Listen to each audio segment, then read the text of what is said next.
Alright, back with you once more, and I'm going to show you a variety of drawings I've done. Sketches I've done. You can see here, this is the first one I did here. You see his pattern here looks like a snake. And here it looks like some sort of some sort of gauge and a butterfly. Now this is supposed to be a butterfly, but I decided to turn it into a gate or something. And this is the first set of drawings. Second set of drawings I'm going to show you are these ones right over here. You can see an umbrella, a gale blaster, and a face.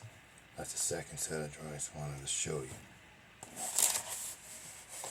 Different from this one.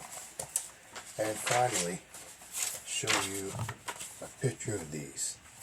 There's a logo here, Under Armour, and notch for lettering, and these three things here. So, those are my drawings for today. I'll show you more in a future video.